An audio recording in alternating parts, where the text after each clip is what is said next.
When you're 16, high school is supposed to be the most complicated part of your life. Unfortunately for me, my family dynamic is like something straight out of a daytime soap opera, only less entertaining when you're the one living it. My name's Adam, and while most teenagers worry about exams or dating, I'm trying to figure out why my stepdad, Eddie, acts like I'm the invisible man. Let me rewind a little. My mom, Sarah, is 40. She met Eddie, who's 42, about 3 years ago. They got married 2 years back, and ever since, my life has been complicated.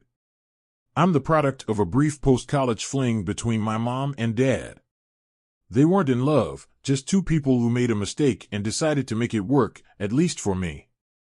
I split my time equally between their homes, a month with my mom, then a month with my dad. On paper, it's fair. In reality, it's exhausting. But I've always appreciated how much they've sacrificed for me. They've stayed in the same city for years, turned down career opportunities, and, in my mom's case, avoided dating until Eddie showed up. At first, I was okay with Eddie. I mean, he wasn't exactly warm and fuzzy, but he wasn't rude either. He'd ask polite questions like, "How's school?" or "You into any sports?" I'd answer politely, and that was that. But then, out of nowhere, he decided I didn't exist. One day, he just stopped talking to me. No fights, no awkward moments, just radio silence. He wouldn't even look at me during dinner. At first, I thought maybe he was having a bad day. But days turned into weeks, then months, and now years. It's like I'm some ghost haunting his happy little life with my mom. I've asked my mom about it, of course. Did I do something to make Eddie mad? I remember asking her once while she was folding laundry. She looked at me like I'd just asked why water is wet. "Oh, Adam, don't be silly," she said with a dismissive wave. "Eddie's just Eddie. He doesn't have a problem with you, he's just not very expressive." Not very expressive?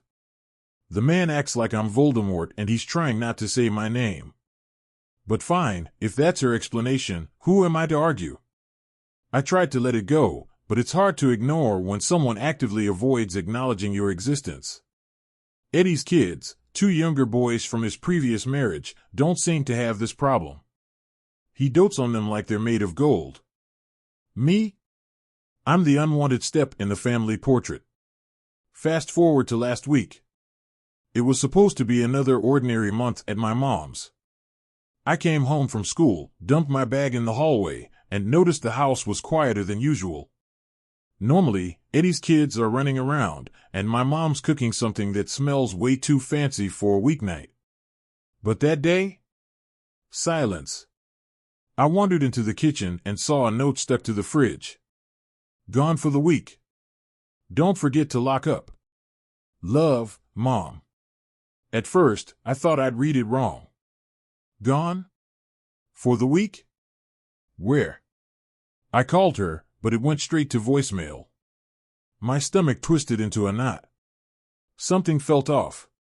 I texted her, "Hey, where are you?" A few minutes later, she replied, "Oh, Eddie planned a last-minute trip with the boys. Sorry I didn't get a chance to tell you. Be good. Love you." I stared at my phone, disbelief crashing over me. Eddie planned a trip? With his kids? And my mom? Without me? I read the text again, hoping I'd misunderstood, but nope, there it was, plain as day. I'd been left behind like some forgotten piece of luggage. For a few minutes, I just stood there, feeling the sting of rejection settle in my chest. Then anger kicked in. How could she not tell me? How could she let him do this? I grabbed my phone and called my dad. "Hey, bud," he answered, his voice warm and familiar. "What's up? Can I stay with you this week?" I blurted out. "Mom and Eddie went on vacation without me." There was a pause. "They what?" His tone shifted, sharper now. "Yeah. Just left. Didn't even tell me until I found a note." "Pack your stuff," he said firmly. "I'll be there in 20 minutes. By the time he arrived, I'd thrown everything I needed into a duffel bag. When I climbed into his car, he didn't say much, just gave me a look that said he was just as baffled as I was. The ride to his house was quiet except for the faint hum of the radio. I didn't know what to say, and he seemed to be processing it all. When we got to his place, he finally broke the silence. "Adam, you know this isn't about you, right? This is Eddie's issue." I nodded, but his words didn't make me feel any better. If it wasn't about me, then why did it hurt so much? My mom chose Eddie, chose this life with him, and somewhere along the way, I'd become an afterthought. As the week went on, things only got weirder. My mom's texts were sporadic, vague updates about how Eddie's loving the beach or the boys are having so much fun. Not a single word about me. It was like she didn't even notice I wasn't there. And then, just when I thought things couldn't get any more surreal, I found out something that made my blood run cold. Eddie hadn't forgotten about me.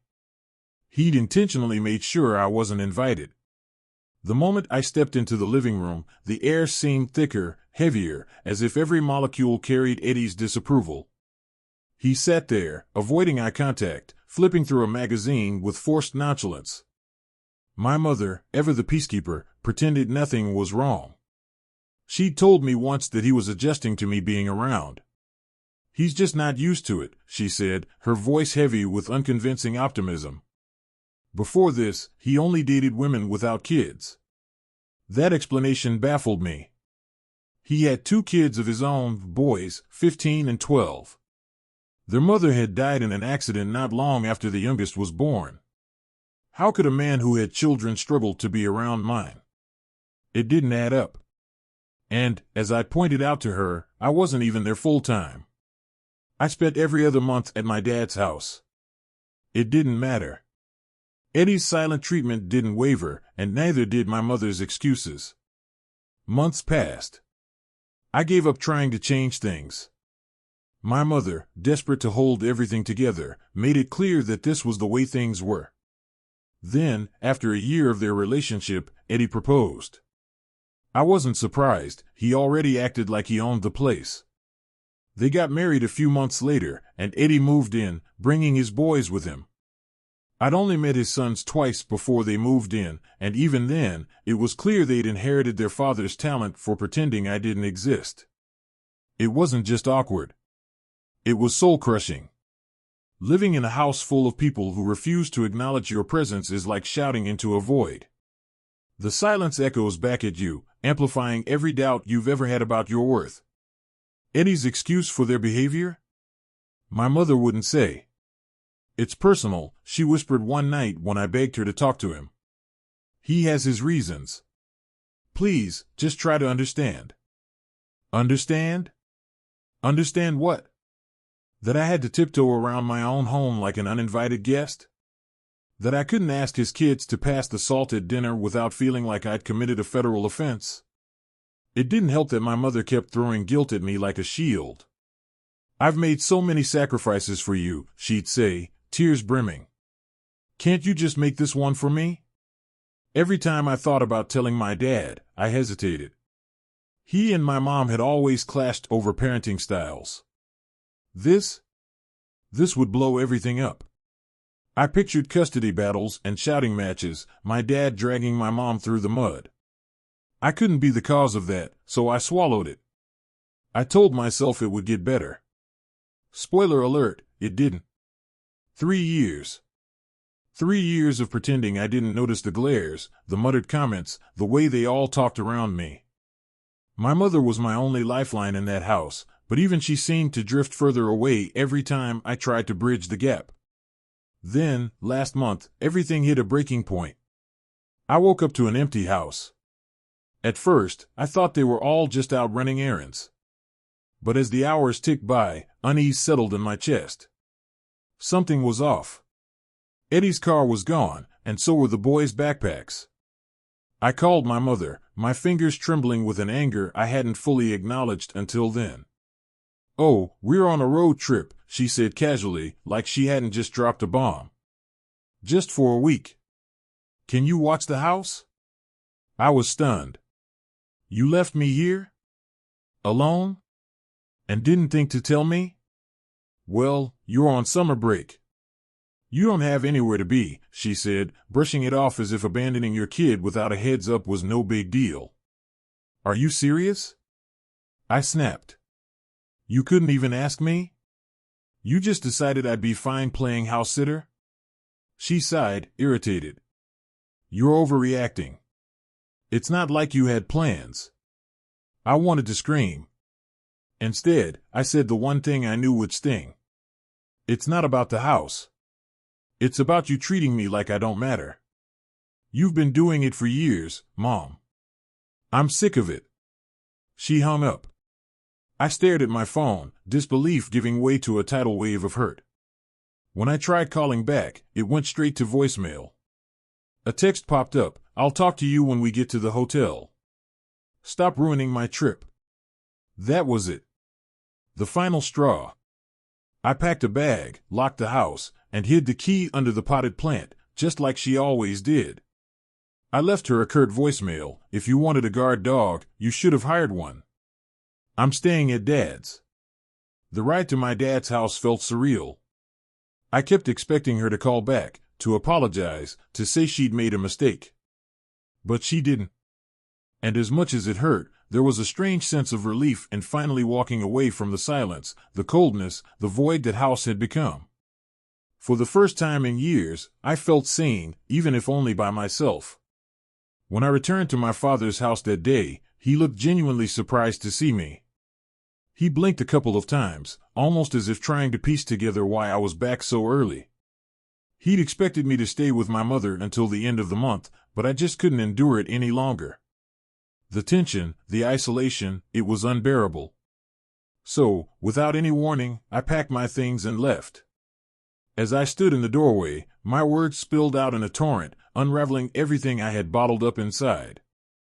Dad, you need to know what's been going on, I began, my voice trembling. I told him about Eddie, my mother's new husband, and his cold, calculating behavior. How he had trained his children to avoid me, to treat me like a ghost haunting their home. It was as if I had committed some unforgivable sin, though I had no idea what it could possibly be. My father's brow furrowed deeply as I explained how my mother had refused to intervene. She just let it happen, I said, the bitterness creeping into my voice. She kept saying Eddie had his reasons, but she wouldn't even tell me what they were.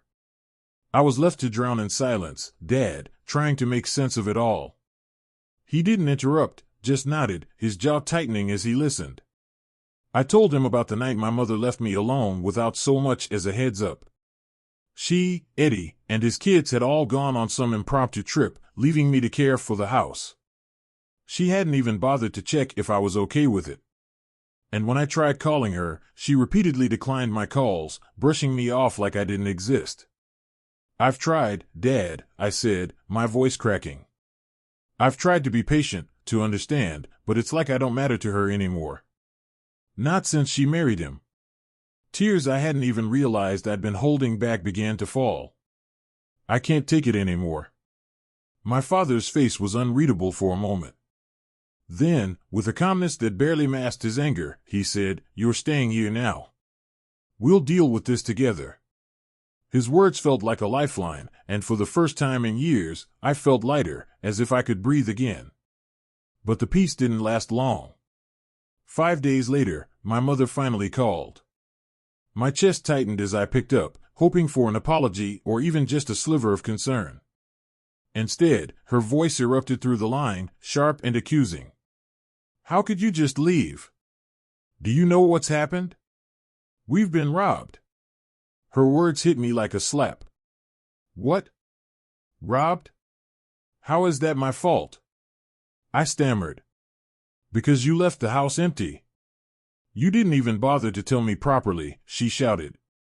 Her anger was palpable, radiating through the phone like a heat wave. "I tried to call you," I shot back, my voice rising. "You ignored me, remember? I'm not a mind reader, Mom. How was I supposed to know you were planning to leave the house wide open for thieves?" The fight escalated, each word sharper than the last. She insisted I should have stayed, regardless of how I felt. This was about trust. Safety. And you just walked out. Trust? I snapped. You left me alone without a word and then refused to answer my calls. How is that trust? Her silence was brief, but heavy. Before she fired back, you could have at least texted me.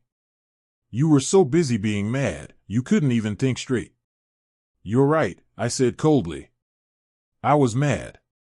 Mad because you've made it crystal clear I'm not a priority anymore.